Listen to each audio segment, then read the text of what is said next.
Somo letu lienda kwa kichwa cha habari kinachosema ili tusiwe watoto wadogo au ili tusiwe watoto wachanga. Katika hili neno msingi wake tunaupata kwenye kile kitabu cha Waefeso sura ile ya 4 mstari wa 11 mpaka ule wa 15. Ni katika Efeso 4 mstari ule wa 11 mpaka ule wa 15. Bwana Yesu asifiwe. Basi kama tumefika, nitawatangulia kusoma. Neno la Mungu linasema, naye alitoa wengine kuwa mitume, na wengine kuwa manabii, na wengine kuwa wainjilisti, na wengine kuwa wachungaji na walimu, kwa kusudi la kuwakamilisha watakatifu, hata kazi ya huduma itendeke, hata mwili wa Kristo ujengwe, hata na sisi sote tutakapoufikia umoja wa imani na kumfahamu sana mwana wa Mungu, hata kuwa mtu mkamilifu, hata kufika kwenye cheo cha kimo cha utimifu wa Kristo, ili tusiwe tena watoto wachanga, tukitupwa huku na huku na tukichukuliwa na kila upepo wa elimu kwa hila ya mtu, kwa ujanja tukizifuata njia za udanganyifu, lakini tuishike kweli katika upendo na kukua hata tumfikie yeye katika yote, yeye aliye kichwa, Kristo. Bwana Yesu asifiwe sana. Bwana asifiwe sana. Neno la Mungu linaongelea kwa habari ya huduma katika kanisa, lakini kwa habari pia ya kukua, ambapo hapa tunaona zimetajwa huduma 5 kwenye kanisa la Mungu, ambao anasema kwamba naye alitoa wengine. Huyo ni Yesu Kristo wakati yuko katika harakati za kupaa, yuko katika harakati za kuondoka kwenda kwa Mungu Baba, aliacha amegawa majukumu, aliacha amegawa kazi, ambapo alitoa wengine kuwa manabii, na wengine kuwa mitume, na wengine kuwa wainjilisti, na wengine kuwa wachungaji, lakini wengine pia alitoa kuwa walimu. Bwana Yesu asifiwe sana. Hizi ni huduma ambazo aliziacha Yesu Kristo au alizitoa ili kuweza kuwakamilisha wana wa Mungu, kwamba ili wana wa Mungu waweze kukaa katika ukamilifu hata kufikia kile kimo cha Kristo, ni lazima hizi huduma 5 ziweze kuwemo katika nyumba ya Mungu. Bwana Yesu asifiwe sana. Na ndio maana akatoa sasa mitume, ambao kila mtu ambaye ametajwa kwenye hili kundi ni mtu ambaye ana sehemu yake katika kazi ya Mungu na katika ufalme wa Mungu. Bwana Yesu asifiwe sana. Mitume wana kazi yao, manabii wana kazi yao, kwa sababu hebu fikiria, kama nchi ikikosa mitume, mitume ndio kazi yao kuanzisha huduma za Mungu, ndio kazi yao kupanda mbegu, kupanda makanisa, ni kazi ambazo zinafanywa na mitume. Lakini manabii hawa ndio wanatuwezesha, hawa ndio wamepewa macho ya kiroho ya kuweza kuona mambo mbalimbali katika mwili wa Kristo. Bwana Yesu asifiwe sana. Lakini akasema wengine kuwa wainjilisti, hawa ndio wanaopeleka habari njema ya nini? Njema ya Kristo. Na wengine nao kuwa wachungaji, hawa wamepewa kuwa ni waangalizi kwa ajili ya kondoo ambao wanakuja ili kukamilisha mwili wa Kristo. Na wengine nao ni walimu ambao kazi yao ni kufundisha. Bwana Yesu asifiwe sana. Ni huduma ambazo Roho Mtakatifu Yesu alizitoa, pia Yesu alizitoa katika nini? Katika kanisa. Lakini tukisoma ule mstari wa 14, anasema ili tusiwe tena watoto wachanga, tukitupwa huku na huku na kuchukuliwa na kila upepo wa elimu kwa hila ya watu, kwa ujanja tukizifuata njia za udanganyifu. Bwana Yesu asifiwe sana. Anasema hizi huduma zipo, zimeachwa ndani ya kanisa ili kwamba sisi, mimi na wewe, tusiwe tena watoto wachanga. Bwana Yesu asifiwe sana. Kichwa chetu cha somo kinasema ili tusiwe watoto wachanga, au tusiwe watoto nini? Tusiwe watoto wadogo. Bwana Yesu asifiwe sana. Hizi huduma zimeletwa ndani ya kanisa ili kutuwezesha, ili kutusaidia mimi na wewe tuweze kukua katika ukamilifu hata kufikia kile kimo cha nini? Kile kimo cha Kristo. Kwa nini Biblia imesema tusiwe kama watoto wachanga? Bwana Yesu asifiwe. Bwana asifiwe. Wana wa Mungu, nataka nikwambie katika majira haya ni kwamba maisha yetu ya wokovu yanaanzia pale ambapo tunapompokea Yesu Kristo kuwa Bwana na Mwokozi wa maisha yetu. Sema amen. Maisha yetu ya wokovu yanaanzia pale ambapo tunapompokea Yesu Kristo kuwa Bwana na Mwokozi wa maisha yetu, na yanakuja kukamilishwa pale ambapo tunakuja kuzaliwa upya kwa mara ya pili. Bwana Yesu asifiwe sana. Tunapozaliwa upya kwa mara ya pili, na ndipo sasa ile safari ya wokovu inaanza. Bwana Yesu asifiwe sana. Hii habari ya kuzaliwa kwa mara ya pili au ya kuanza wokovu, tunaona inawatatiza watu wengi. Ukisoma maandiko matakatifu, tunaona hata watu wale ambao ni wasomi wakubwa, waliposikia habari za kuzaliwa kwa mara ya pili, walistaajabu sana na wakashangaa, hata wakawa na nini? Na maswali mengi. Na mojawapo ya watu walioshangaa tunaona kwenye Biblia ni pamoja na Nikodemo.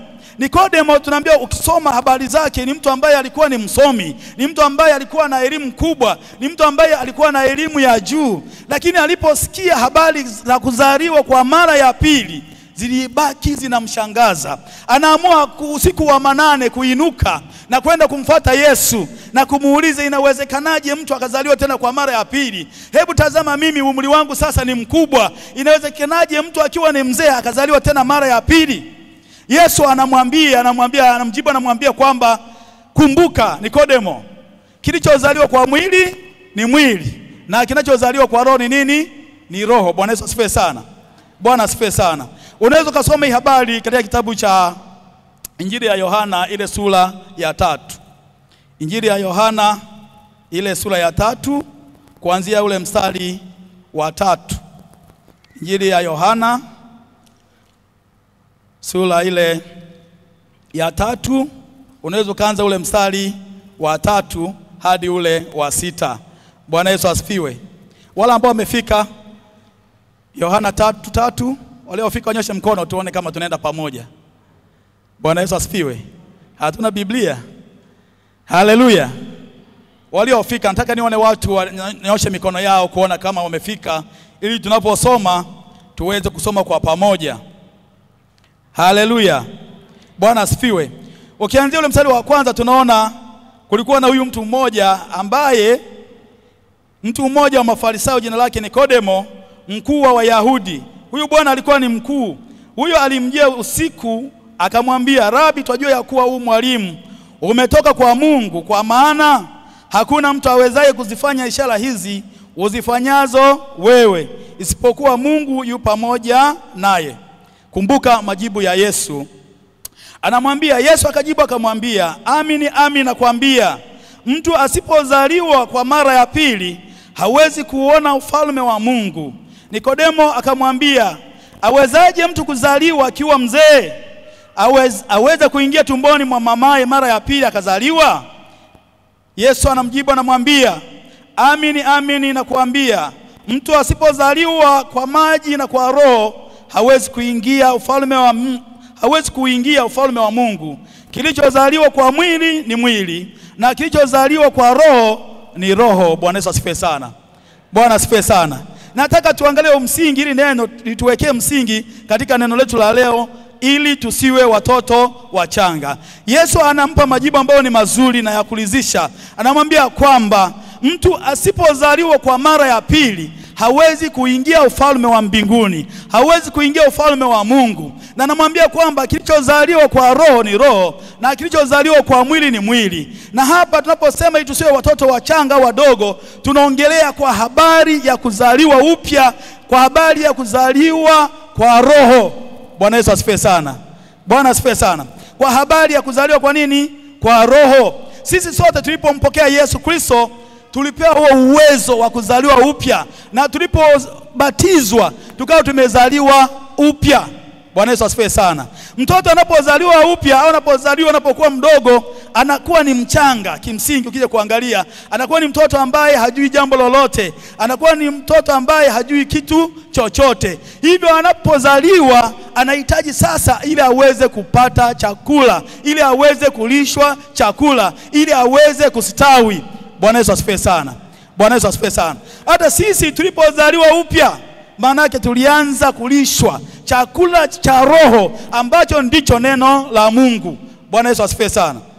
Bwana asifiwe sana. Nataka nikwambie mchana wa leo, sote tunafahamu habari za kuzaa, sote tunafahamu habari za kuzaliwa, kwamba unapozaliwa hakuna mtu ambaye amezaliwa kwa kutaka yeye mwenyewe, kwamba mimi naomba nizaliwe kwenye familia fulani, mimi naomba nizaliwe kwenye familia labda ya Obama, mimi nataka nizaliwe labda kwenye familia ya mtu fulani. Kuzaliwa kunapangwa na Mungu mwenyewe. Bwana Yesu asifiwe sana. Bwana asifiwe sana. Iko hivyo hivyo hata tunapokuja kuzaliwa kwa mara ya pili, Mungu ndiye anayepanga kwamba uzaliwe kwenye familia gani. Mungu ndiye aliyepanga kwamba wewe uzaliwe katika familia ya Betheli. Mpigie Yesu makofi na vigelegele. Bwana Yesu asifiwe sana. Nataka nikwambie kwamba haupo mahali hapa mchana wa leo kwa bahati mbaya. Haupo hapa mahali Betheli kwamba pengine tu umekosea njia. Ni kwamba Mungu alikujua, alijua kwamba wokovu wako uko mahali hapa. Alijua kwamba ni lazima utazaliwa kwenye familia ya nini? Kwenye familia ya Betheli. Hakuna mtu anayepanga. Hata tulivyozaliwa kimwili, hakuna ambaye alichagua, hakuna ambaye aliandika maombi kwa Mungu akasema kwamba mimi nataka nizaliwe. Hata watoto wangu mimi mwenyewe hawakupanga kwamba wazaliwe watoke kwangu kwa mimi Lucas. Lakini ni kwamba Mungu yeye ndo alipanga kwamba wazaliwe kupitia mimi, na Mungu alipanga kwamba wewe uzaliwe kupitia hii familia ya Betheli. Bwana Yesu asifiwe sana. Bwana asifiwe sana. Hebu mshangilie Yesu. Mshangilie Yesu. Hebu sema Yesu ni mzuri. Sema Yesu ni mzuri. Yesu alikuleta hapa uzaliwe kwenye madhabahu ya Betheli, sio kwa bahati mbaya. Amekuleta mahali hapa kwa ajili ya kusudi maalum. Kama anavyosema kwenye neno letu la msingi katika Efeso, kwamba ili tuweze kukamilishana kwenye ukamilifu wa Yesu Kristo, hata kufikia kile kimo cha nani? Kile kimo cha Yesu Kristo. Kwa hiyo haukuzaliwa hapa kwa bahati mbaya. Haukuzaliwa kiroho kwenye familia ya Betheli. Haukuzaliwa kiroho kwa baba kapenda kwa sababu kwamba ilikuwa ni bahati mbaya, kwamba ilikuwa ni accidental. Hapana, Mungu ndo alipanga kwamba uweze kuzaliwa mahali hapa. Bwana Yesu asifiwe sana. Ingekuwa kwamba ni kuchagua, ungechagua. Kwa hiyo usije kaona kwamba mbona mimi niko mahali hapa, mbona mwingine yuko mahali hapa. Huo ni mpango kamili wa Yesu Kristo. Ndio anayepanga kwamba tuweze kuzaliwa wapi katika maisha yetu. Mungu ametuita mimi na wewe tumtumikie kwenye madhabahu hii ya Betheli. Mungu ameniita mimi na wewe tuifanye kazi yake kupitia madhabahu hii ya Betheli. Ukiona mtu anaondoka kwenye madhabahu, huyo ni kama mtu ambaye anaondoka. Tuliona habari za mwana mpotevu ambaye alikimbia akaondoka kwa baba yake. Unapotoka mahali ambapo umezaliwa unaenda mahali pengine, jihesabu kwamba wewe ni mtoto mchanga. Wewe jihesabu kwamba wewe ni mtoto mdogo, umeshindwa kupambanua. Hata mwana mpotevu yale aliamua kufanya nini? Aliamua kuondoka. Ni kwa sababu alikuwa hajui. Lakini unapoondoka mahali ambapo umezaliwa, ni kwamba unatengeneza mazingira ya kuwa mtumwa. Bwana Yesu asifiwe sana. Unapoondoka nyumbani mwa Bwana, unapoondoka mahali ambapo umezaliwa kiroho, unaenda katika mahali pa ukimbizi. Wewe manake umechagua kuwa mkimbizi. Bwana Yesu asifiwe sana. Bwana Yesu asifiwe sana. Kwa hiyo Mungu ametupa baba mzuri mahali hapa. Mpigie Yesu makofi. Mshangilie Yesu makofi. Mpe Yesu makofi na vigelegele tena. Mungu ametupa baba mzuri. Bwana Yesu asifiwe sana. Na kazi ya baba ni kulea watoto. Na kazi ya baba siku zote, mzazi yoyote yule, awe ni baba au ni mama, anatamani kuona kwamba watoto wanafanana na yeye jinsi alivyo. Bwana Yesu asifiwe sana. Anatamani kuona watoto wanafanana. Hata sisi wazazi wa kimwili, hata sisi wa baba, ukizaa katoto ukaona hata kana kufanana wewe masikio, unaanza kufurahi moyoni, si ndio? Ukiona hata kana kufanana wewe rangi, unaanza yes, huyu ni mtoto wangu kwa kweli. Ukiona kana kufanana hata kutembea kwako, unaona kwamba unafurahi moyoni, huyu ni mtoto wangu kwa kweli. Lakini fikiria umezaa watoto, alafu katika wale watoto hakuna mtu anayefanana na wewe, hakuna mtoto anayefanana na wewe, hata kusema tu afanane vidole na wewe. Mwana wa Mungu, ni lazima utakuwa na mawazo sana. Bwana Yesu asifiwe. Bwana asifiwe. Bwana asifiwe. Na ndivyo ambavyo baba zetu wa kiroho wanatamani tutembee katika misingi ambayo wanatembea. Wanatamani tubebe ule moyo ambao wameuchukua, ambao wanao. Wanatamani watu wote tukitembea kama wao wanaofanya nini, wanavyotembea. Bwana asifiwe sana. Nimekuwa nikihudhuria makongamano mengi ya watumishi wa Mungu. Kilio kikubwa ukisikiliza ni kwamba makanisani wachungaji wamezaa watoto ambao hawafanani nao hata kidogo, kwa sababu wanajaribu kufundisha, lakini unakuta kwamba katika ile familia ya wateule hakuna anayetembea katika nini, katika mtembeo wa nani, wa baba. Hakuna anayetembea katika mtembeo kama alivyokuwa anatembea nini, Yesu. Tunaona wanafunzi wa Yesu wakina Petro, hata kutembea kwao tu, anatembea tu, tayari watu walikuwa wanamtambua kwamba huyu nani, ni mwanafunzi wa Yesu. Je, mimi na wewe maisha yetu yana ushuhuda? Maisha yetu je, yana ushuhuda gani kwa baba? Au ni kwamba baba anafundisha, au ndio tunakuwa tena watu wa kufanya nini, wa kumgeuka, au ndio tunakuwa tena watu wa kufanya nini, wa kumsengenya? Bwana Yesu asifiwe sana. Bwana asifiwe sana.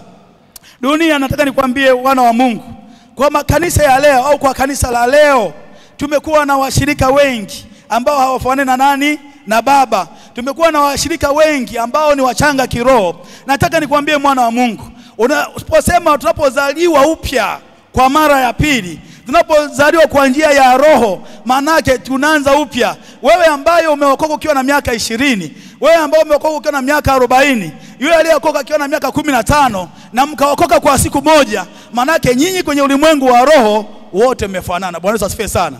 Bwana asifiwe sana. Kwa hiyo usichangae wewe ukawa ni mtu mzima, ukawa ni mzee sasa kama alivyokuwa anasema Nikodemo, lakini katika ulimwengu wa roho ukawa bado ni mtoto mdogo. Katika ulimwengu wa roho ukawa uko blanki kabisa, hakuna kitu chochote. Bwana Yesu asifiwe sana. Bwana asifiwe sana. Ni kwa sababu utaposema kukua kiroho, zipo hatua ambazo Mungu anakupa, au zipo hatua ambazo katika maisha yako unapaswa kufanya nini, uzipitie. Bwana Yesu asifiwe sana. Matokeo yake, tunapokuwa na kanisa ambalo halijakuwa kiroho, tunapokuwa na watoto waumini wa sharika ambao hawajakuwa kiroho, tunakuwa na waumini ambao wamejaa manunguniko, tunakuwa na washirika ambao wamejaa malalamiko, ni kwa sababu bado ni wachanga kiroho. Tunakuwa na washarika ambao ikitokea kwamba mchungaji amemkemea, ikitokea kwamba mchungaji amemwonya, amemkanya, unashangaa anaamua kuacha hata kusali. Unashangaa anaamua kuacha hata kanisa, anaamua kwenda kuhamia kanisa jingine. Kumbuka, mtu anayefanya hayo yote ni kwamba huyo bado yuko mchanga kinini, kiroho. Bwana Yesu asifiwe sana. Mtoto ambaye ameshajitambua, hata kama akikemewa anatambua kosa lake, hata kama akiambiwa umekosea anatambua kosa lake, na anarudi kwa baba, anaomba msamaha. Bwana Yesu asifiwe sana. Bwana asifiwe sana. Nataka nikwambie mchana wa leo, Bwana Yesu asifiwe. Bwana Yesu asifiwe. Kwa habari ya kukua kiroho, unaweza ukawa umekaa kanisani miaka mingi, lakini ukawa hujakuwa kiroho. Wakati mwingine baba anapotuonya, wakati mwingine watumishi wa Mungu wanapotuonya, tunakasirika na tunaamua hata kuondoka kwenye nyumba ya nani? Kwenye nyumba ya Mungu. Bwana Yesu asifiwe sana. Bwana Yesu asifiwe sana.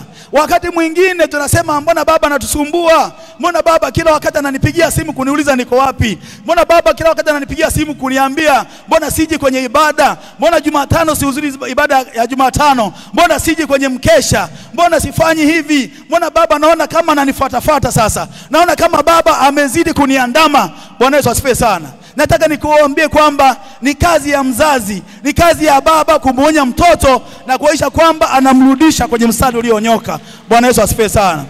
Bwana asifiwe sana. Najaribu kupata picha, una mtoto wako ameondoka nyumbani, kaenda wiki ya kwanza haonekani, wiki ya pili pengine labda ni kabinti ka kike, hata kama angekuwa ni wa kiume, halafu anarudi nyumbani, baba nimekuja, unajua nilienda kwa rafiki yangu kule kumsalimia, kwa hiyo tumekaa, kwa hiyo nilikuwa kule, kwa hiyo nimeamua nirudi. Bwana Yesu asifiwe. Hebu niambie, kwa hiyo utampokea tu na kumwambia mwanangu, safi sana mwanangu, karibu sana, si nini? Utampokea na kumentertain namna hiyo? Kuna mzazi wa namna hiyo?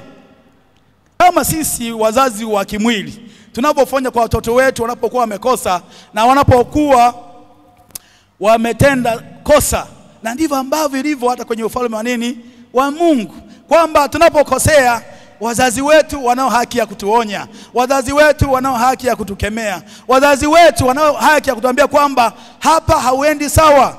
Bwana Yesu asifiwe sana. Bwana asifiwe sana. Kwa hiyo ili kanisa la Mungu liweze kukua na kuongezeka, linahitaji watu ambao wamekuwa kiroho, linahitaji watu ambao wametoka kwenye hatua ya uchanga wamekuwa kiroho, kwa sababu watu ambao hawajakuwa kiroho wanakaa mguu mmoja ndani mguu mmoja nje. Na ndio maana tumeona kwenye neno la Mungu kwamba ili kwa habari ya elimu ya dunia hii, kwa hila za kibinadamu, watu wengi wametoka makanisani. Mtumishi mmoja akasema kwamba kwa sasa ni kama vile kuna hali fulani hivi, lugha sio nzuri sana, lakini ya kiumalaya.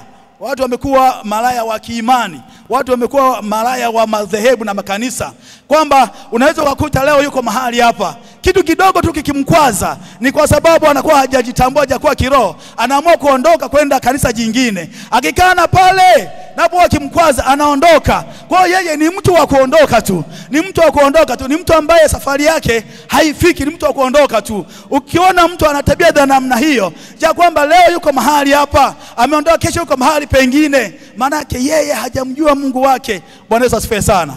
Bwana asifiwe sana. Wakati mwingine tuliangalia kwamba uhusiano wako wewe na Mungu, kipimo anacho Mungu mwenyewe.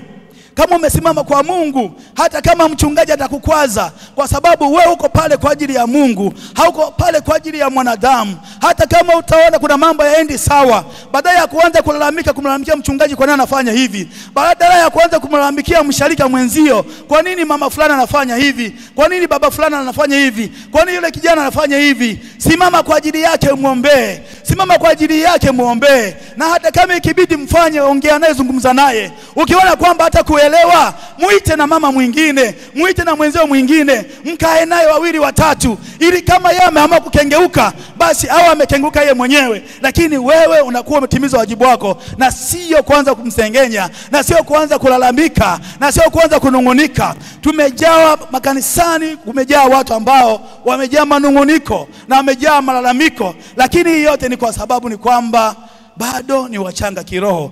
Bwana Yesu asifiwe sana. Bwana asifiwe sana. Bwana asifiwe sana. Kwa hiyo leo wana wa Mungu, tukitambua yale maono ambayo Mungu ameweka ndani ya baba yetu, tukitambua yale maono ambayo Mungu wakati anamuita aliyaweka ndani yake, mahali hapa pa Betheli patabadilika, mahali hapa pa Betheli patakuwa. Bwana Yesu asifiwe sana.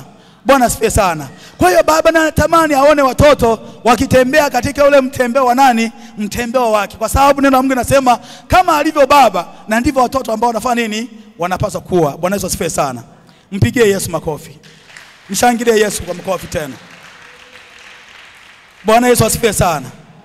Mtu ambaye amekuwa kiroho sio mtu wa kunung'unika, sio mtu wa kulalamika, kwa sababu anajua hata anapopita katika magumu hawezi kukaa na kulalamika, hawezi kukaa na kunungunika. Hata anapopita katika majaribu anajua mahali pa kusimama, anajua mahali pa kujiposition, anajua mahali tumaini lake lilipo, anajua mahali ambapo anapaswa kueleza shida zake, na hawezi kutangatanga kwamba hapana, mimi naona hapa Betheli hakuna upako. Kumbuka wewe unawajibika kuleta upako mahali hapa, wala sio mchungaji peke yake. Wewe unawajibika kutenda jambo moja hapa kanisani, sio kwamba fulani lazima atende. Unapoona kuna kitu hakiko sawa, mbona unaona kama uwepo wa Mungu umepungua, mbona unaona kama mambo hayaendi sawa, una haki ya kusimama mbele za Mungu, una haki ya kupiga magoti na kumwambia Mungu juu ya shauri lile ambalo unaona kanisa linapitia. Bwana Yesu asifiwe sana. Nataka nikwambie kwamba kanisa sio mali ya mchungaji. Bwana Yesu asifiwe sana. Kanisa sio mali ya mchungaji msaidizi, sio mali ya mama mchungaji. Kanisa sio ya wana place. Kanisa hili ni la kwetu sote. Tumezaliwa hapa kwenye familia hii, sio kwa bahati mbaya. Ni Mungu ndio alipanga tufanye nini? Tuzaliwe mahali hapa. Kama ambavyo tumezaliwa kwa wazazi wetu wa kimwili. Sijawahi kuona mtu ambaye anakataa. Ni wajinga wachache ambao huwa wanakataa anasema wewe sio mamangu. Bwana Yesu asifiwe sana. Tumeziona hizo, tumeona watoto wa namna hiyo. Mimi kazini kwangu nashughulika pia na mambo ya nini? Mambo ya nidhamu. Wapo watoto ambao nitumie kwa Kiswahili cha kisasa ni kwamba wamefanya nini? Wamepinda. Bora ungesema wewe sio babangu. Pengine tungesema labda umeambiwa na watu kwamba unajua yule sio babako, au umeambiwa labda na mamako kwamba yule sio babako. Mtu anamkana mamaki, anamwambia wewe sio nini? Wewe sio mamangu. Mtu aliyekaa miezi 9 tumboni mwake, mtu aliyemnyonyesha, aliyemlisha hata akaweza kufanya nini? Akaweza kuwa mkubwa, anamkana. Hivyo hivyo na sisi hatupaswi kukana mahali hapa ambapo Mungu ametuleta. Ni wajibu wetu kusimama, mimi na wewe, ni wajibu wetu kusimama na kuitenda kazi ya Mungu kwa ukamilifu. Ni wajibu wetu kuhakikisha kwamba tunafanya kwa ajili ya mwili wa Kristo bila kuangalia mazingira yoyote yale. Bwana Yesu asifiwe sana. Bwana asifiwe sana. Mtoto mchanga anapozaliwa anahitaji kula. Anahitaji apate nini? Apate chakula. Sote tunafahamu wamama ambao umetulea, mmenyonyesha, kama mtoto hanyonyi vizuri, yule mtoto hawezi kuwa na afya njema. Yule mtoto ambaye ni msumbufu kwenye kula chakula akiwa mtoto mdogo, hawezi kuwa na afya njema. Yawezekana akapata kiriba tumbo, yawezekana akapata kwa shako, akapata utapiamlo. Ni kwa sababu afanya nini? Kwa sababu hali vizuri au hanyonyi vizuri. Na ndivyo ilivyo kwa Mkristo ambaye amezaliwa upya, amezaliwa kwa roho. Kama huyo mtoto hatapata chakula cha kutosha, kama huyo mtoto ni msumbufu, hataki kuja kula chakula cha kiroho, huyo mtoto hawezi kusimama. Bwana Yesu asifiwe sana. Bwana asifiwe sana. Neno la Mungu linasema ili tusiwe watoto wachanga. Ili tusiwe watoto wachanga, tunahitaji tunyonye sana maziwa ya mama. Tunahitaji tunyonye sana. Tunahitaji tule sana chakula cha baba. Tunahitaji tule tushibe ili tuwe na afya njema. Bwana Yesu asifiwe sana. Afya njema nayoiongelea hapa ni afya ya kiroho. Bwana Yesu asifiwe sana. Bwana asifiwe sana. Mpigie Yesu makofi na vigelegele. Ili mtoto aweze kuwa na nguvu, ili mtoto aweze kuwa na afya njema, lazima aweze kula. Lakini tunao washarika ndani ya kanisa ambao ni wasumbufu kula. Tukiitana kwa habari ya Jumatano, njoo neno linafundishwa, njoo jifunze. Tukiitana kwa habari ya Ijumaa, njoo ujifunze neno la Mungu. Tukiitana kwenye maombi, kwenye mkesha, njoo keshe. Hawako tayari. Bwana Yesu asifiwe sana. Bwana asifiwe sana. Huyo mtu hawezi kukua kiroho. Huyo mtu ataendelea kubaki na udogo wake, kwa sababu the moment unapoanza kuomba, kwa mfano kuna wakati ambapo unaokoka, unapokea wokovu, ulikuwa hata uwezi kuomba ndani ya dakika 5, umeshachoka, maneno yamekata. Lakini the way ulivyoendelea kula neno, the way ulivyoendelea kuchuchumia ule wokovu, ukaanza leo unaenda nusu saa, mara unaenda lisali moja, mara unaenda masaa mawili, mara unaenda masaa 3, mara ulianza saa 2 unamaliza saa 3, mara unaanza saa 2 siku nyingine unamaliza saa 12. Bwana Yesu asifiwe sana. Bwana asifiwe sana. Huyo mtu ambaye ameuwasha moto kuanzia saa 2 za usiku anakimbiza mpaka saa 11, hawezi kulingana, hawezi kuwa sawa na huyu mtu ambaye anaomba kwa nusu saa, na huyu mtu ambaye haji kabisa kwenye maombi. Bwana Yesu asifiwe sana. Hatuwezi kukua kiroho, na kama hatuwezi kukua kiroho, hatuwezi kumshinda shetani, hatuwezi kumshinda yule adui. Kumbuka, unapotangaza umeokoka, unatangaza vita kwenye maisha yako. Bwana Yesu asifiwe sana. Ukiwa bado hujazaliwa upya, hujaokoka, wala shetani ana habari na wewe, kwa sababu wewe ni wake. Hata Waswahili wanasema ndege wa kwako unamshikia manati ya nini? Bwana Yesu asifiwe sana. Lakini unapotangaza kwamba umeokoka, umetangaza vita. Hiyo vita huwezi kufanya nini? Huwezi kashinda bila kusimama, bila kupata chakula cha kiroho, ukanyonya maziwa ya kushiba, ukapata chakula cha kutosha, yani moyo wako ukajazwa na neno. Hauwezi kusonga mbele, hauwezi kumshinda shetani. Bwana Yesu asifiwe sana. Bwana asifiwe sana. Mpigie Yesu makofi tena. Haleluya. Haleluya. Ili tuweze kukua, ni lazima tule chakula cha kutosha kama watoto wachanga tuliompokea Yesu Kristo. Ili tuweze kukua kiroho, ili tuweze kuwa na afya, lazima tuhakikishe kwamba neno la Mungu linajaa kwa wingi ndani yetu. hata katika kuomba kwetu hatuwezi kumshinda shetani kwa maombi pekee. Maombi ambayo hayana connection na neno la Mungu ndani yake inakuwa kama ni makelele mbele za Mungu. Bwana Yesu asifiwe sana.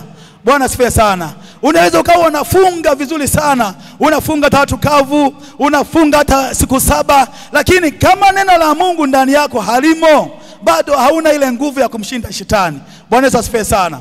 Bwana asifiwe sana. Tunaona Yesu Kristo alifunga siku ngapi? Siku 40. Sasa hebu fikiria, pamoja na kufunga siku 40, shetani hajamuogopa kabisa. Wala hajaogopa kabisa. Anatoka mlimani, anakutana nani? Anakutana na shetani. Anaanza kumwambia, wewe kama ni kweli ni mwana wa Mungu, geuza haya mawe yawe mkate. Na alitambua kabisa, unajua shetani wakati mwingine anajua tunahitaji nini. Na ndio wakati mwingine tumepokea baraka za nini? Za kipepo. Tumepokea baraka za shetani kwa sababu pia naye anachungulia. Katika kuongea kwako nataka kitu fulani, anasikia. Wakati mwingine anakupa haraka. Unajua kwamba ni baraka ambazo zimetoka kwa Mungu, kumbe zimetoka kwa nani? Zimetoka kwa shetani. Bwana Yesu asifiwe. Kwa hiyo Yesu baada ya kuambia geuza haya mawe yawe mikate, alijua kwamba ana njaa. Lakini Yesu kwa sababu alikuwa amejaa neno, yeye alikuwa anatupia tu imeandikwa. Alikuwa anatupia tu imeandikwa. Ni kwa sababu alikuwa na neno la msingi la kusimamia.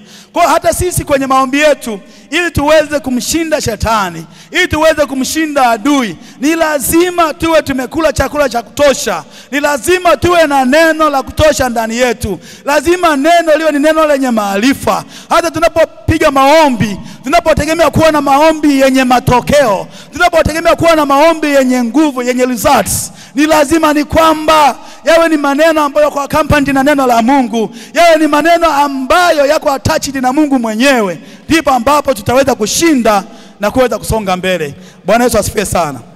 Bwana asifiwe sana. Kwa hiyo tuache tabia ya kunungunika, bali tujenge utaratibu wa kuweza kuchuchumilia wokovu. Watu tunaitana kwenye maombi, tuje kwenye maombi. Tunaitana kwenye neno, ni wakati wa neno, tuje kwenye neno. Bwana Yesu asifiwe sana. Bwana asifiwe sana. Ijumaa ya wiki hii ilikuwa ni Ijumaa yenye baraka sana. Bwana Yesu asifiwe. Ilikuwa ni Ijumaa yenye baraka sana. Mshangilie Yesu kwa makofi na vigelegele. Kanisa lilijaa, tulikuwa wengi. Unajua mnapokuwa wengi kwenye vita, mnapokuwa wengi unakuwa na moyo. Unakuwa na moyo. Kwa sababu wakati mwingine wewe akikoki silaha yake, wewe tayari unashuti. Wakati mwingine anashuti, wewe unakoki silaha yako. Kwa hiyo ilikuwa kusema kweli ni Ijumaa moja yenye baraka sana. Kwa sababu tulikuwa wengi tunatiana moyo. Na ndivyo ambavyo inavyotakiwa wana wa Mungu. Bwana Yesu asifiwe sana. Bwana asifiwe sana. Nyakati ya kwanza sura ile ya 28 na ule mstari wa 9 inasema, mjue sana Mungu wa baba yako ukamtumikie kwa moyo mkamilifu. Mjue sana Mungu wa baba yako ukamtumikie kwa moyo mkamilifu. Bwana Yesu asifiwe sana. Kumbe moyo wa baba ambaye tumepewa mahali hapa, mahali ambapo tumezaliwa kiroho, tunapaswa kumjua Mungu wa baba yetu. Na raji tukimjua Mungu wa baba yetu, maana yake tutamtumikia kwa moyo mnyofu. Tukimjua Mungu wa baba yetu, tutasimama, hatutarudi nyuma. Bwana Yesu asifiwe sana. Maana hata kila ambacho baba atatuagiza tutakitenda. Bwana Yesu asifiwe sana. Hawa wachungaji tumepewa ni baraka sana kwenye maisha yetu. Bwana Yesu asifiwe sana. Halo.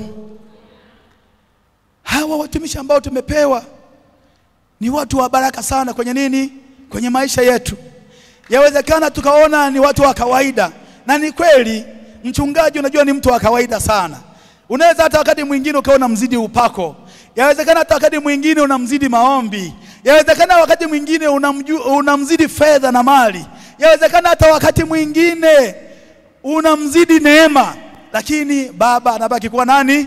Baba anabaki kuwa baba. Bwana Yesu asifiwe sana. Bwana Yesu asifiwe sana.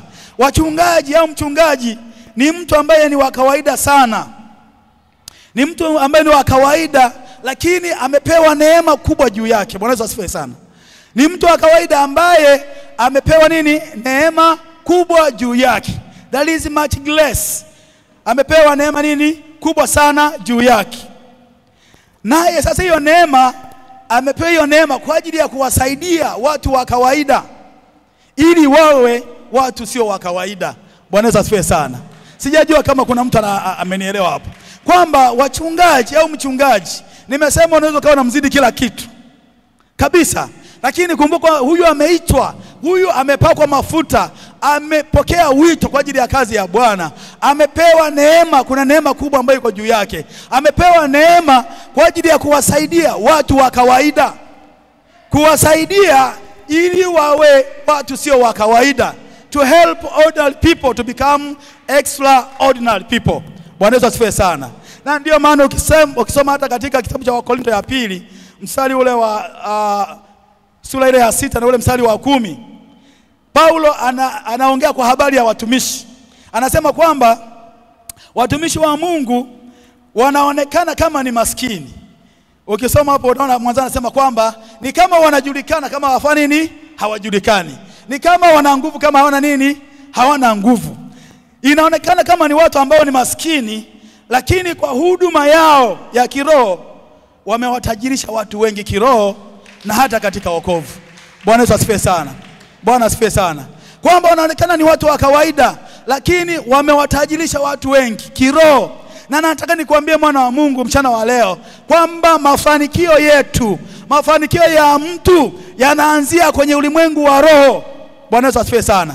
Kama hujatengeneza vizuri kwenye ulimwengu wa roho, huku kwenye ulimwengu wa mwili hauwezi kutoboa, hauwezi kufanikiwa. Hata mashambulizi yanavyokuja, yanapoanza, yanaanzia kwenye ulimwengu wa roho. Yanaanzia kwenye ulimwengu wa roho. Unayaona usiposimama mara yanavuruga. Hata yale mafanikio yanaanzia kwenye ulimwengu wa roho. Ukimwamini Yesu, ukakuwa kiroho, ukafikia kiwango cha kumwona, cha kuwa na Roho Mtakatifu, kiwango cha kuweza kujazwa na Roho Mtakatifu, unaona Roho Mtakatifu anakuongoza. Hata katika mahali ambapo ulikuwa huwezi kupita, unaona kabisa anakuambia mwanangu, wewe nenda utapita, maana yeye anakuwa yuko pamoja na wewe. Bwana Yesu asifiwe sana. Bwana asifiwe sana. Kwa hiyo mchungaji ni mtu wa kawaida, lakini haupaswi kumchukulia katika ukawaida wake. Unapaswa kumheshimu, kwa sababu mafanikio yetu sisi yanatoka kwa baba yetu. Mafanikio yetu sisi yanatoka kwa huyu baba ambaye tumepewa na kuzaliwa kwake. Bwana Yesu asifiwe sana. Bwana Yesu asifiwe sana. Alivyo baba, na ndivyo ambavyo watoto watakuwa. Bwana Yesu asifiwe sana. Bwana asifiwe sana. Kwa hiyo anasema kwamba katika Yeremia, nami nitawapa wachungaji waupendezao moyo wangu. Hakuna mchungaji aliyejiita labda awe ni mchungaji wa nini? Awe ni mchungaji wa mshahara. Lakini kwa habari ya mchungaji aliyeitwa, Mungu mwenyewe katika Yeremia 3:15 anasema, nami nitawapa wachungaji waupendezao moyo wangu. Bwana Yesu asifiwe sana. Bwana asifiwe sana. Hallelujah. Hallelujah. Kwa hiyo we have to learn and appreciate our bishop. We have to learn and appreciate our pastor. We have to learn and appreciate mzazi wetu wa kiroho. Lazima tuwafagilie. Baada ya kuwasengenya, ni lazima tuwaombee. Baada ya kuanza kuwasema, hapana. Lazima tusimame kwa ajili yao, kwa sababu ndio wazazi ambao Mungu ametupa. Bwana Yesu asifiwe sana. Bwana asifiwe sana. Makanisani, ili kanisa la Mungu liweze kukua, ni lazima watu waweze kukua kiroho. Kanisa ambalo watu wake ni wachanga kiroho, kanisa lile haliwezi kukua kiroho. Kanisa lile pia haliwezi kuinuliwa. Haijalishi kwamba mko wachache, hata katika uchache wetu huu, lakini tukiwa tumekuwa kiroho, sisi ni wengi sana mbele za Mungu. Bwana Yesu asifiwe sana. Bwana asifiwe sana. Hebu naomba tuangalie dalili za kukua kiroho. Mtu aliyekuwa kiroho ana dalili zipi, au yukoje? Bwana Yesu asifiwe sana. Tuangalie dalili za mtu ambaye amekuwa kiroho. Tutaangalia dalili kadha wa kadha kutokana na muda wetu, za mtu ambaye amekuwa kiroho. Bwana Yesu asifiwe sana. Dalili ya kwanza, mtu aliyekuwa kiroho ni mtu ambaye imani yake katika Kristo Yesu huongezeka kila siku. Bwana Yesu asifiwe sana. ni mtu ambaye imani yake katika Kristo huongezeka kila nini? Kila wakati. Kumbuka tulipompokea Yesu Kristo, imani yetu ilikuwa ni ya kawaida. Bwana Yesu asifiwe sana. Ilikuwa ni ya kawaida, lakini kama wale waliokaa sasa na kuweza kula chakula cha kiroho, manake imani yao huwa inaongezeka nini? Kila wakati. Inaongezeka kila nini? Kila siku. Bwana Yesu asifiwe sana. Bwana asifiwe sana. Kwa hiyo ili imani iongezeke, imani haiwezi kuongezeka from the vacuum au kutoka hewani. Ili imani iweze kuongezeka, ni lazima uweze kuweka neno ndani yako. Lakini leo tumekuwa na Wakristo wakati mwingine, Wakristo wa Jumapili kwa Jumapili. Yaani wao ukiwaambia kwa habari za ibada katikati ya wiki, wao ukiwaambia kwa habari za kuwahi kwenye maombi, wao ni Jumapili. Akifika Jumapili ndo anafungua Biblia yake. Akimaliza Jumapili ameshafunika, anasubiri tena Jumapili mchungaji atakaposema tusome neno. Bwana Yesu asifiwe. Bwana asifiwe. Kama uko mahali hapa wewe ni Mkristo wa namna hiyo, kumbuka kwamba wewe bado ni mtoto mchanga na imani yako haiwezi kufanya nini? Haiwezi kujengeka. Imani yako haiwezi kukua, haiwezi kuongezeka. Ni kwa sababu huna kitu ambacho kinakusukuma, huna ushuhuda, huna kitu ambacho kinakushuhudia wapi? Moyoni mwako. Na wewe hata usomi neno la Mungu ni Jumapili hadi Jumapili. Nataka nikwambie mwana wa Mungu, wewe kama ni Mkristo wa design ile, utabakia kuwa ni mtoto mchanga. Huwezi kuziona neema, ni kwa sababu kuna kiwango bado hujafikia. Mchapie Yesu makofi na vigelegele. Bwana Yesu asifiwe sana. Bwana asifiwe sana. Yesu wakati anafundisha mlimani katika ile Mathayo sura ya 7 na ule mstari wa 24. Mathayo sura ya 7 na ule mstari wa 24. Wakati Yesu anafundisha, Yesu alikuwa anatumia wakati mwingine maneno magumu sana. Bwana Yesu asifiwe. Amen. Haleluya. Yesu alikuwa anatumia wakati mwingine maneno magumu sana. Ametaja pale watu wa aina mbili. Ametaja watu wenye akili. Lakini pia katika 24 akataja, katika 25 akataja watu wapumbavu. Bwana Yesu asifiwe sana. Lakini hilo neno la kutaja wapumbavu halijatajwa tu peke yake hapa kwenye Mathayo. Kuna wakati mwingine wakati anaongelea habari za wale wanawali 10. Wale ambao 5 walikuwa ni watu wenye busara, uelevu wenye busara, ambao baada ya kuwa kwamba bwana harusi au bi harusi amekaribia, waliandaa taa zao, wakaweka nini? Wakaweka mafuta ya kutosha. Lakini kuna wengine 5 wametajwa kwenye ile habari ni kama wapumbavu, hawana busara. Wao hawakuandaa taa zao mapema. Hata ilipofika ile wakati wa kumlaki bi harusi, wanaanza kuomba mafuta kwa wenzao. Bwana Yesu asifiwe sana. Bwana Yesu asifiwe sana.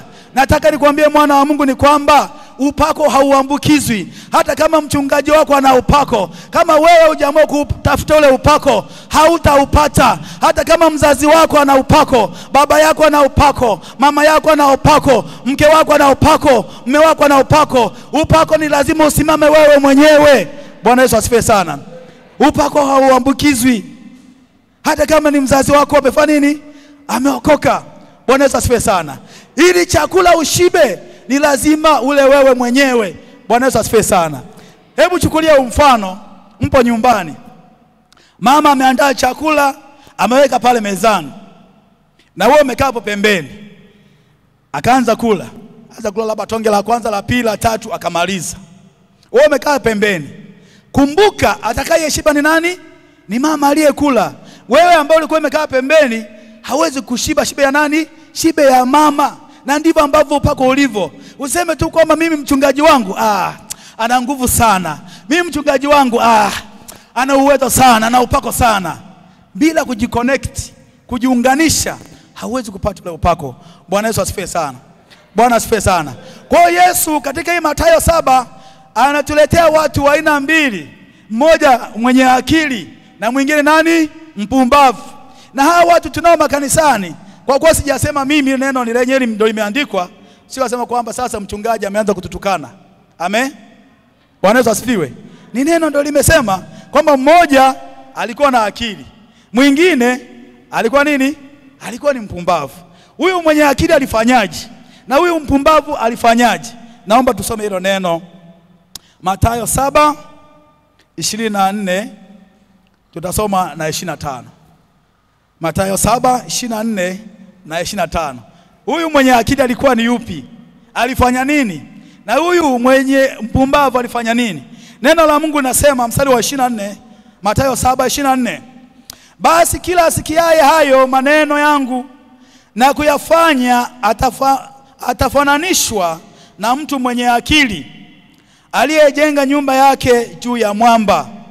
Mvua ikanyesha, mafuriko yakaja, pepo zikavuma zikaipiga nyumba ile, isianguke kwa maana misingi yake imewekwa juu ya mwamba. Bwana Yesu asifiwe sana. Basi kila asikiaye hayo maneno yangu, asikiaye maneno ya uzima, asikiaye maneno ya wokovu, asikiaye maneno ya Bwana, anayesikia na kuyafanya, huyo ndiye anayefananishwa kuwa na nini? Kuwa na mtu mwenye akili. Bwana Yesu asifiwe sana. Kwa hiyo kama wewe unasikia sauti ya Bwana ambayo watumishi wa Mungu, unalisikia neno la Mungu ambalo watumishi wake wanalileta kwako kila wakati, lakini wewe unalisikia na kuliacha lipite, wewe unasikia na ulifanyii kazi, hufanyi mapenzi ya Mungu, wewe unafananishwa na mtu asiyekuwa na wewe unayelifanya unafananishwa na mtu mwenye akili, mtu ambaye amejenga nyumba yake juu ya mwamba. Hata pale ambapo upepo utavuma, hata pale ambapo mvua kubwa zitanyesha, ni kwamba ile nyumba haitaondolewa, ni kwa sababu ule msingi wake umejengwa uko imara juu ya mwamba. Na ndivyo ilivyo hata katika imani yetu. Kama wewe umeshiba neno la Mungu, hata ukipita kwenye changamoto, hata kama watu wakikutenga, hata kama watu wakikuacha, hata kama hauna kazi, hautamwacha huyu Yesu, ni kwa sababu umejenga msingi wako mahali ambapo ni imara. Hata kama utapita kwenye changamoto gani, hata kama watu wamekutenga, dunia nzima imekutenga, hata kama watu hawakuelewi, kumbuka yuko Mungu anayekuelewa. Usimwache Mungu. Unaposikia neno la Mungu, hakikisha unasikia sauti yake na kuifanya. Bwana Yesu asifiwe sana. Bwana asifiwe sana. Mungu hupendezwa na wale wanaosikia nini? Sauti yake. Hata usoma katika Zaburi ya mwanzo, anasema heri mtu yule asiyeenda katika nini? Katika shauri la wakosefu, katika njia ya wakosaji, ambaye sheria ya Mungu huitafakari usiku na mchana. Anaonekana ni mtu mwenye heri. Anafananishwa ni sawa na mti uliopandwa kando kando ya kijito cha maji, ambayo hata majani yake hayanyauki. Bwana Yesu asifiwe. Mpigie Yesu makofi na vigelegele. Ukikaa katika uwepo wa Mungu kila wakati, unahuishwa, unapokea nguvu. Inafika sehemu hata kuona kwako unaona ni tofauti. Wakati wengine wanaona hofu, wewe unaona amani. Wakati taifa limejawa na hofu, hatuelewi kwamba tunatokaje kwenye uchaguzi, wewe ambaye na Mungu yupo, Mungu anayekutetea, unasema Mungu wangu atanitetea. Hata kama chochote kitatokea, Mungu atasimama pamoja nami. Ni kwa sababu umejenga nyumba yako kwenye mwamba. Lakini neno la Mungu linasema yule ambaye amejenga nyumba yake kwenye mchanga anafananishwa na mtu mpumbavu. Mstari wa 25. Na kila asikiaye hayo maneno yangu asiyafanye, afananishwa na mtu mpumbavu aliyejenga nyumba yake juu ya mchanga. Mvua ikinyesha, mafuriko yakija, pepo zikavuma zikapiga nyumba ile, ikaanguka, nalo anguko lake likawa ni kubwa mno. Kama hujaweka mizizi, umejenga nyumba yako juu ya mchanga, mwana wa Mungu, nataka nikuambie mchana wa leo, dhoruba itakao kupata ndio wala ambao sasa wanabaki kutangatanga. Leo wako kanisa hili, yuko kanisa jingine. Lakini right, ungejua kusudi la Mungu la kukuweka mahali hapa. Amekuchagua, amekuweka mahali ambapo ni salama. Amekuchagua kuweka mahali ambapo utapata nini? Upenyo. Ni wewe kuendelea kula chakula cha kiroho ili uweze kujiimarisha, ili uweze kujiimarisha. Tunaambiwa hata kufikiria nini? Hata kufikia kimo cha nini? Kimo cha Kristo. Bwana Yesu asifiwe sana. Bwana asifiwe sana. Wewe ambaye una take for granted, yawezekana una miaka mingi kanisani, lakini kama iwapo ni kwamba imani yako inalegalega. Wewe unafananishwa sana mtoto mchanga, lakini Biblia imeenda mbali zaidi ikasema kwamba wewe unafananishwa na nini? Unafananishwa na nani? Na mtu ambaye ni mpumbavu. Bwana Yesu asifiwe sana. Haleluya. Bwana asifiwe sana. Tuone dalili nyingine ambayo ni dalili ya mtu kukua kiroho. Dalili nyingine ya kukua kiroho ni kiwango cha kumjua Mungu. Ni kiwango cha kumjua Mungu pia. Ni kiwango cha kumjua Mungu huongezeka.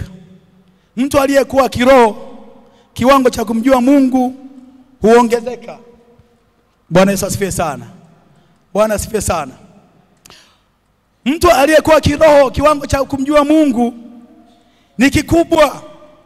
Ayubu 22:21 nasema, mjue sana Mungu wako ili uwe na nini? Na amani. Na ndivyo mema yatakayofanya nini? Yatakavyokuijia. Hauwezi, kiwango chako cha kumjua Mungu hakiwezi kutokea ukiwa umekaa nyumbani. Ili kiwango chako cha kuweza kumjua Mungu kiweze kuongezeka, ni lazima ukubali kujifunza. Ni lazima ukubali kumfanyia Mungu ibada. Uwe ni mtu wa ibada kila wakati. Uwe ni mtu wa kusoma neno kila wakati. Uwe ni muda wa kutafakari kila wakati. Kama Zaburi inavyosema kwamba Mungu hupendezwa na wale wanaoitafakari sheria ya Mungu mchana na usiku. Ukiwa ni mtu wa kutafakari neno la Mungu mchana usiku, utaona kiwango chako cha kumjua Mungu kinaongezeka. Na kadri kiwango chako cha kumjua Mungu kinavyoongezeka, na ndivyo amani yako inavyofanya nini? Inavyozidi kuongezeka. Na ndivyo unavyopata amani katika maisha yako. Na unavyopata amani, na ndivyo ambavyo unapata mafanikio katika maisha yako. Bwana Yesu asifiwe sana. Bwana asifiwe sana. Wale wanaomjua Mungu kwa kiwango cha juu hawalalamiki, sio watu wa kunungunika. Pale wanapoguswa, wanaenda mbele za Mungu, wanaenda mbele za Mungu, hawalalamiki. Hebu tazama mtumishi wa Mungu Hezekia. Hezekia baada ya kupata taarifa mbaya, anaambia kwamba usiku wa leo utakufa. Hezekia hakuwa na muda wa kulalamika, hakuwa na muda wa kunungunika, sasa kwa nini nife? Yeye anageukia nyuma, anaanza kumwambia Mungu, Baba, hebu kumbuka nilivyokutumikia kwa uaminifu. Kumbuka sadaka zangu. Kumbuka nilivyosimama na wewe. Kumbuka nilivyokufanyia ibada.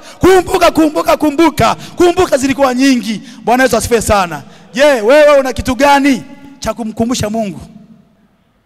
Una kitu gani unapopitia kwenye changamoto cha kwenda nacho kama kielelezo mbele za Mungu na kumkumbusha? Una kitu gani? Hezekia alimkumbusha Mungu. Neno la Mungu linasema kwamba Mfalme Hezekia aliongezewa nini? Miaka 15. Hii miaka 15 sio miaka michache. Kama mtoto ambaye amezaliwa leo, miaka 15 tunaongelea labda amemaliza kidato cha 4. Ni umri mkubwa. Maana alipewa bonus ambayo ni kubwa sana. Bwana Yesu asifiwe sana. Mpigie Yesu makofi na vigelegele. Mshangilie Yesu. Bwana Yesu asifiwe sana. Bwana asifiwe sana. Kiwango cha kumjua Mungu kinaongezeka kwa wale waliokuwa kiroho. Lakini ukisoma hata Zaburi ile ya 119 ule mstari wa 9, inasema kwamba jinsi gani kijana aisafishe njia yake. Amen. Ni kwa kutia akifanya nini? Akilifuata neno lake. Bwana Yesu asifiwe sana. Lakini Daudi kwenye hiyo Zaburi 119 mstari wa 11 anasema, moyoni mwangu nimeliweka neno lako ili nisifanye nini? Nisikutende dhambi. Bwana Yesu asifiwe sana. Zaburi ya 119 ukisoma 9 mpaka 11 anasema, moyoni mwangu nimeliweka nini? Neno langu ili nisikutende dhambi. Kwa hiyo kumbe kinachotusaidia mimi na wewe kushinda dhambi ni lile neno la Mungu likijaa kwa wingi ndani yetu. Neno la Mungu likijaa kwa wingi ndani yetu linatuondolea dhambi, linaweka hofu ya Mungu. Hata pale ambapo ulikuwa unataka kutenda dhambi, Roho Mtakatifu anakukumbusha, wewe ni mwana wa Mungu, wewe ni mteule, hapana usifanye hivyo. Hata unapotaka kuchukua rushwa, wewe mwana wa Mungu, hiyo sio haki, acha usifanye hivyo. Bwana Yesu asifiwe sana. Moyoni mwangu nimeliweka neno lako ili nisikutende dhambi. Kumbe ukiweka neno la Mungu likijaa kwa wingi ndani yako, linakuepusha na kutenda dhambi. Mtu ambaye neno la Mungu aliko kwa wingi ndani yake, kusombwa na mafuriko, kutenda dhambi, yeye kwake ni kawaida. Ndio maana anafananishwa na mtu ambaye ni mpumbavu. Sema amina. Amen. Amen. Kwa hiyo kiwango cha kumjua Mungu katika maisha yetu kinatufanya tuweze pia kuishinda nini? Dhambi. Tukiweka neno la Mungu kwa wingi ndani yetu. Mjue sana Mungu wako ili uwe na amani, na ndivyo mema yatakavyokuijia. Dalili nyingine namba 3, naweza kaandika kwa wale ambao wanaandika, ni kiu ya neno la Mungu pamoja na maombi huongezeka. Mtu ambaye amekuwa kiroho, kiu ya neno la Mungu kwake ni kubwa mno. Kiu ya kufanya maombi kwake ni kubwa mno. Bwana Yesu asifiwe sana. Hapa wewe unaweza kujipima kiu yako ya neno la Mungu iko kwa kiwango gani? Maombi, msuri wa maombi uko kwa kiwango gani katika maisha yako? Bwana Yesu asifiwe sana. Leo hii watu hawaji kwenye maombi. Tukiitana watu waje waombe, hawaji ni kwa sababu hawana kiu. Hakuna kiu ndani yao inayowasukuma. Hakuna uchungu ndani yao. Yaani ukiwaangalia katika ule utu wao ndani, umepoa, hakuna kitu. Hakuna tena ule msukumo unaambia twende tukaombe. Hakuna ule msukumo wa kwenda kumfanyia Mungu ibada.